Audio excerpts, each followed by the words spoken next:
We've got some amazing movie news today because we finally know when the trailers for Dune Part 3 and Spider-Man Brand New Day will be releasing. We also got a major casting announcement for the next Superman film, updates on Guardians of the Galaxy 4, and some great news for the future of movie theaters. Let's talk about it all. Starting off with the trailers for Spider-Man Brand New Day and Dune Part 3, we now know that these are going to be releasing next week sometime, and the rumor is that they're going to be attached to Project Hail Mary screenings, which means on that Thursday and Friday opening night of that film. From a few different insiders, we know that the Spider-Man trailer is likely going to be the same exact one that leaked in super low quality a few months ago, which I did make a video on. I'll link at the end of this, but pretty much it's Peter Parker narrating over this trailer. We see the Bruce Banner reveal. We hear Sadie Sink's character talking at the end of it. It'll probably be around like a minute and a half long, which is kind of short since the movie only releases in 4 months from now, when we still aren't getting the full trailer, but hey, I'll take anything at this point. However, the Dune Part 3 trailer has officially been submitted for like ratings boards to be like, oh, what ages is this trailer appropriate for? And we know it's going to be a full 2 minute and 29-second trailer, which is kind of insane since the movie doesn't release until December, but this is going to be absolutely peak. But let's switch gears because, like I said, we have a new announcement for who's going to be in the new Superman Man of Tomorrow movie releasing next year, and that is Aaron Pierre will return as the Green Lantern John Stewart in this film. Obviously, we're going to see him first in the new Lanterns TV show later this year. I've already seen a ton of complaints about this announcement of people being like, oh my god, the connected universe is being way too connected early on. They're making the same mistakes as the rest of the DCEU did, where we're jumping right into like Batman versus Superman and stuff.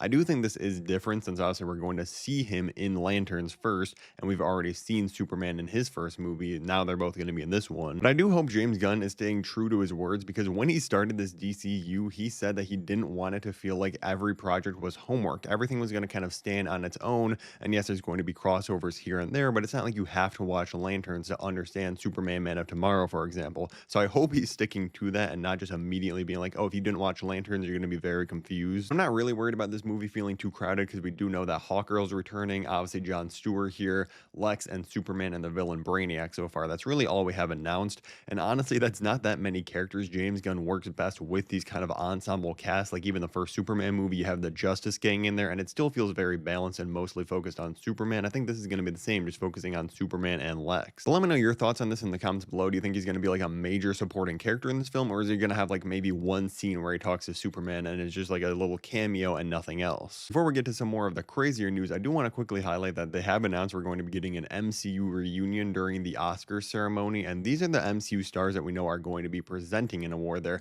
I think it's very likely we are going to see Robert Downey Jr. and Chris Evans on stage together, kind of promoting Doomsday and giving a callback at the same time, which is just going to be cool to see. Kind of a surprising announcement. Universal Pictures, one of the biggest main movie studios out there, announced they are extending their theatrical window for how long films are going to stay in theaters before they go on streaming and digital.